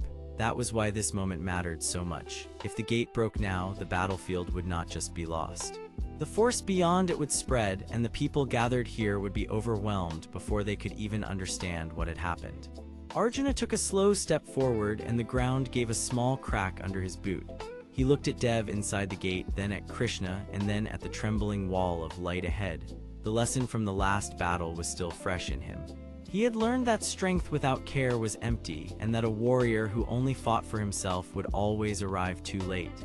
Krishna did not speak at first because he knew the silence mattered. He only watched Arjuna with a gentle face that held both trust and warning. Then, in a soft voice, he said that the gate would not open by force alone. It was bound to intention, and it responded to the heart behind each move. Dev had sealed it because the enemy inside was not just the wraith. The wraith had found a path into the old divine system that powered the gate, and it was trying to turn the seal into a door. Dev had realized that if the gate opened in the wrong way, the power beyond it would become a weapon in the wrong hands. So he had stepped into the light and chosen to stay inside, even though it cut him off from rescue. Arjuna understood at once why Dev mattered so much. He was not a stranger. He was the guardian who had held the first line when everyone else had fallen back, and now he was paying the cost in silence. Arjuna saw the strain in his face, the way his knees shook inside the light, and the way he still raised his hand to warn them away whenever the seal flickered. The wraith noticed that warning too. Its blue eyes burned brighter and its smoky body pressed harder against the gate. It did not speak with a mouth, but its hunger came through in a cold wave that made the ash on the ground curl and rise. It was trying to scare them into a mistake. It wanted Arjuna to rush in blindly because blind anger would feed the gate, break the seal, and let the wraith take control. Krishna quietly explained that this was the trap. The enemy could not fully cross on its own, so it needed someone from outside to force an opening. If Arjuna failed, the battlefield would become the doorway for a far larger ruin. The stakes were now clear, and they were terrible.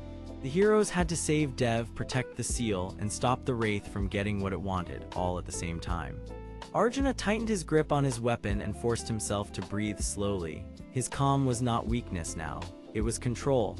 He turned his head and asked Krishna what he should do, and that simple question showed how much he had changed. Before, he would have already charged. Now he wanted the right choice, not the loud one. Krishna answered that Arjuna needed to trust the people around him, trust Dev's sacrifice, and trust that courage did not always mean rushing forward. The celestial star gate pulsed again, and this time the cracked edges split with a flash of blue fire. Pieces of light drifted loose into the air like shattered glass. The ravenous wraith pushed through one bright seam, and for a moment its shape grew larger, sharper, and more hungry. It sent a wave of dark ash across the ground, and the nearest soldiers were forced back with cries of alarm. Arjuna moved at once, not with reckless speed, but with sharp purpose. He stepped in front of the frightened line and held his ground while the wraith tried to press them aside.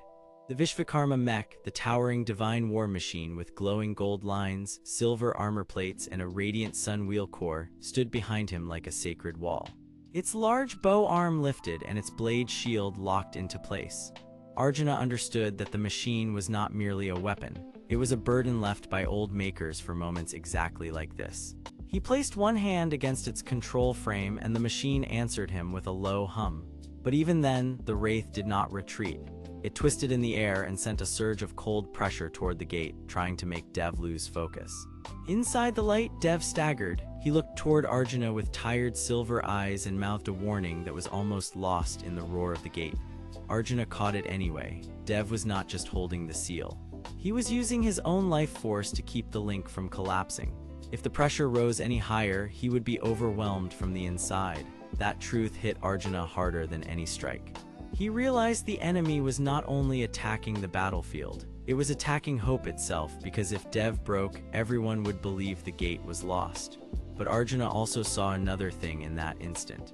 Dev had left a small opening inside the seal, not enough for the wraith to escape, but enough for a single trusted hand to reach through. It was a sign. It was a message. Dev had prepared for Arjuna to come this far. The revelation changed everything. Krishna finally told Arjuna the deeper truths. The gate had been built long ago as a test, not just a prison. The force beyond it could either protect the world or ruin it, depending on the heart that approached it. The wraith had learned that secret and had been feeding on war for many years, waiting for a battlefield cruel enough to weaken the seal. It had chosen Kurukshetra because this ground already held sorrow, pride, and unfinished choices. Now it believed that if it could turn Arjuna back toward anger, the gate would open to it fully. But Arjuna was no longer the same warrior who had once struggled with his place. He looked at the frightened soldiers, at Dev inside the light, and at Krishna beside him, and he understood that he was not standing here for praise. He was standing here because others could not carry this alone. He raised his voice clear and steady and told everyone to hold their line and protect the seal, not attack it.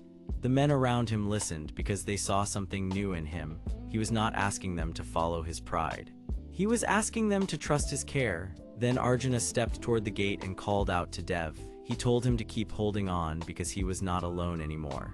Dev's face changed at once and relief crossed it for the first time since the battle began. Together, from both sides of the light, they aligned their strength. Krishna lifted one hand and the air around the gate shifted with a quiet golden glow. The Vishvakarma mech raised its bow arm and fired a clean burst of light into the broken edge of the seal, not to destroy it, but to guide it back into balance. The wraith screamed without a mouth, its smoky shape writhing as the light starved its hold. It was not finished, though. It thrust one final surge of shadow at Arjuna, hoping to shake his heart loose from peace. Arjuna felt the hit like a wave, but he did not fall back. He planted his feet, kept his eyes open, and held the moment. The shadow wave broke around him and collapsed into the ash. Then the gate answered. The blue fire slowed, the cracked rim closed by inches. Dev, still inside, gritted his teeth and pushed with everything left in him. His armor flared with the glowing seals and the light around him grew steadier. The ravenous wraith lost its grip and was driven back into the deeper side of the portal, where it could no longer reach the outside with full strength. Yet it did not vanish. It remained there, trembling with rage and hunger, watching through the light like a trapped storm. Dev had won the seal for now, but his body was still locked in the gate and his strength was nearly gone. Arjuna saw that truth and moved immediately to the opening. He reached for Dev, but Krishna stopped him with a calm hand and a warning glance. The seal was stable only because Dev remained exactly where he was. If Arjuna pulled him out too soon, the gate could tear open again. That was the hard truth, and Arjuna accepted it without protest.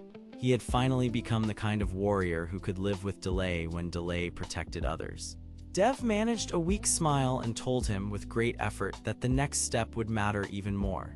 There was another layer to the gate, another chamber hidden behind the light, and the wraith had not yet revealed everything it knew. Krishna looked upward at the dark clouds and said nothing for a moment because he could already feel the next trial gathering. Arjuna stood beside the trembling gate, ash at his feet and resolve in his heart, and he did not look away. He had been tested by battle, by guilt, and by fear, and now he had learned something deeper. He could protect others without losing himself. The gate still stood, the enemy still waited, Dev still held the seal from within. And beyond the blue fire, something older and stranger was beginning to stir again, as if the real answer had only just begun to wake. The ruined field was still, but it was not peaceful. Ash drifted over the cracked earth of Kurukshetra, and the broken spears lay like dead trees under the storm-dark sky. The celestial stargate pulsed at the center of the battlefield, and each pulse made the air shiver like a drum skin stretched too tight. Arjuna stood in front of it with his long black hair tied back, his gold and deep blue armor marked by soot and old cuts, and his red sash moving in the cold wind. He had stopped thinking of himself as a man who only struck first. He now knew he was the one who had to stand when others could not. Inside the blue fire, Dev still held the seal, his silver hair bright against the terrible light, his dark silver armor covered in glowing blue seals that flickered as if they might fail. And beyond them both, the ravenous wraith waited in the smoke, a tall shadow with blue flame eyes and torn edges that curled like hunger itself. It did not rush. It watched because it knew the gate was weakening, and if it could reach the seal at the right moment, it could use that ancient power to pull the whole battlefield into ruin. That was the threat now, and Arjuna felt it clearly. If the seal broke, the gate could open the wrong way, and something older than the war could wake fully at last. Krishna stood a few steps behind Arjuna, calm as ever, his dark blue hair falling neatly around a peaceful face that never lost its focus. His golden robes moved softly in the wind, and the simple crown-like headpiece on his brow caught the weak light of the gate. He was not there to fight for pride or glory. He was there because he understood what this seal truly meant. It was not just a lock, it was a balance. Long ago, the divine makers had built the gate to hold back an old force that fed on panic, anger, and broken promises. The ravenous wraith was not the first problem. It was only the shape that the deeper corruption had taken in this place. Krishna had warned Arjuna before that force could not be beaten by rage alone, because rage was the very food that gave it strength. That was why Arjuna's earlier victory had mattered so much. He had learned to protect without losing himself, and that lesson now stood between the world and collapse. Krishna lifted one hand and spoke in a low, steady voice, telling Arjuna that Dev was not simply trapped inside the gate. Dev had chosen to remain there after the seal began to slip, because he had seen what would happen if no one held the line from within. He was a guardian, not a prisoner, and his choice made him the first shield against the storm. Arjuna looked through the blue fire and saw Dev struggle to keep his footing, one arm braced against the light, his face tight with pain and determination. Dev was not asking to be rescued. He was asking to be trusted. That changed everything.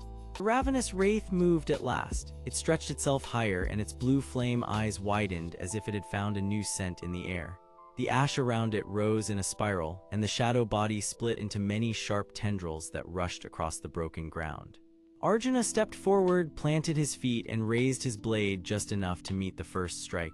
The clash sent a flash of white light across the battlefield, and the force pushed him back one step, then another. The wraith did not fight like a soldier. It fought like a storm that wanted to get inside his thoughts. It whispered with no mouth, pressing fear into every weak place it could find. It showed him Dev falling. It showed him the gate tearing open. It showed him the old guilt from earlier battles, the moments when he had arrived too late, spoken too little, or judged too harshly. For one breath, Arjuna felt the old pull of shame, and the battlefield seemed to close around him. But then he remembered what he had learned. He was not here to punish himself. He was here to hold the line for others. So he lowered his shoulders, steadied his breathing, and turned his fear into focus. The next strike came harder, and he met it with clean, direct force. The wraith recoiled, its edges breaking apart into smoke, but it did not retreat far. It only circled wider, waiting for him to tire. Then the ground answered with a deep metal hum. From the far side of the battlefield, buried under ash and broken stone, the Vishvakarma mech awakened. Its silver armor plates rose slowly, one by one, glowing gold lines lighting across its frame like veins of sunlight under steel. The radiant sun wheel core in its chest burned brighter as ancient carved symbols along its body opened with a soft, holy pulse. Its large bow arm unfolded, and its blade shield locked into place with a heavy, final sound. Even the wind seemed to pause. Arjuna had heard stories of the divine war machine, but now he saw the truth of it. It was not just a weapon. It was a sacred tool made to carry power too large for ordinary hands. Krishna explained at once that the mech had been sealed beneath the battlefield for a reason. It could answer the gate, but only if the person guiding it had the right heart. If it was driven by pride, it would become a disaster. If it was driven by duty, it could help seal the breach. Arjuna understood at once why this mattered. The wraith wanted the mech's power just as much as it wanted the seal, because together they could either contain the old force or awaken it. That was the hidden danger. The enemy did not only want to win, it wanted the right kind of opening, the kind that would let something ancient pass through and never go back. Arjuna moved toward the mech, but the wraith lunged again, forcing him to turn and guard the gate at the same time. The battle became a hard rhythm of pressure and choice. Every moment he protected Dev, he risked the mech. Every moment he reached for the mech, he risked the gate. Krishna did not step in front of him. Instead, he gave him the truth that cut deeper than any blade. He said the seal could only be held if someone accepted both strength and restraint together. That was why Dev had remained inside. That was why Arjuna had to learn to fight without becoming the same kind of force he opposed. Those words struck Arjuna harder than the wraith's claws ever could. He looked through the fire again and saw Dev look back, his face pale but steady. Dev gave a small nod, just enough to show he was still holding on. In that single glance, Arjuna understood the real sacrifice in front of him. Dev was not just enduring pain, he was trusting Arjuna to become the kind of guardian who could finish what he started. That trust broke something open inside Arjuna, not with weakness, but with purpose. He stepped to the mech, pressed one hand against its glowing frame, and felt the sacred machine answer him. The sun wheel core brightened, and the first bowstring of light drew across the storm air. The wraith screamed without a mouth and rushed straight at him, but Arjuna did not flinch.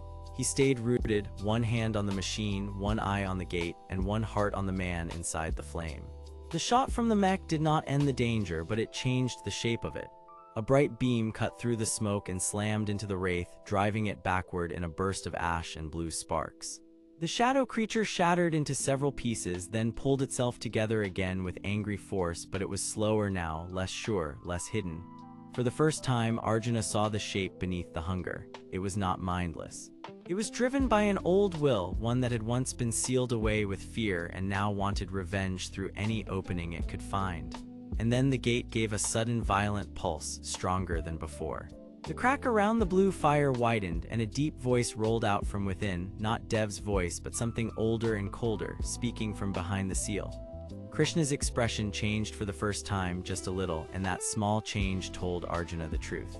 The real trial had not yet arrived. What had been stirring beyond the gate was waking now because the mech had answered. The seal was not failing by accident. It was being challenged by something that had been waiting for the correct response, as if it needed Arjuna to choose the right path before it would show its face. Dev shouted from inside the light that he could still hold for a little longer, but not forever. Arjuna looked at the gate, then at Krishna, then at the shattered shadow gathering itself again, and he understood the awful, simple truth. The battlefield had not given him the final fight yet. It had only asked whether he was ready to face what came after the enemy. With the mech humming behind him and the blue fire rising higher, Arjuna tightened his grip and took one more step toward the gate, ready for the answer that was finally beginning to wake. The ruined field stayed silent for one hard breath, and the storm above Kurukshetra seemed to wait with it. Ash rolled over broken spears, bent chariots, and cracked earth, while the celestial star gate burned in the distance like a wound in the sky. Arjuna stood at the front, his long black hair tied back, his dark eyes fixed ahead, while Krishna stayed beside him in calm golden robes, watching the danger with a quiet, steady face. They both knew the truth now. If the gate opened fully, something far worse than the ravenous wraith would enter their world. The ravenous wraith rose again from the shadows, its torn smoke body pulling itself together with hungry blue fire in its eyes. It had not come here to rule the battlefield. It wanted the fear left behind by war because fear fed its shape and made it stronger. Krishna spoke softly and his words cut through the noise. Dev was not a prisoner in the gate. He was the guardian who chose to stay inside and hold the seal, even as it tore at his strength. He had kept the truth hidden so Arjuna would not rush in too early and break the lock himself. Arjuna looked at the gate, then at Krishna, and then at the shadow that kept gathering itself again. The awful truth hit him at once. He had been fighting the enemy outside, but the real battle was the choice to trust what he could not see. The Vishvakarma mech hummed behind him, gold lines glowing brighter, its great bow arm lifting as if it understood his will. Then Arjuna stepped forward, not with anger, but with clear resolve, and the blue fire around the gate surged in answer. Inside the light, Dev saw him and nodded once, as if that was the only promise he needed. Arjuna did not try to force the gate open. Instead, he matched its rhythm, held his breath, and let Krishna guide his hand toward the seal point hidden in the fire. Together, they fed strength into the broken circle. The ravenous wraith shrieked, its shape splitting apart as the light drove it back. The gate sealed shut at last, the storm eased, and the battlefield began to grow still. Arjuna stood upright in the fading glow, changed now by trust, and he finally understood that real strength was not only in striking down danger. It was in knowing when to hold, listen, and save what remained.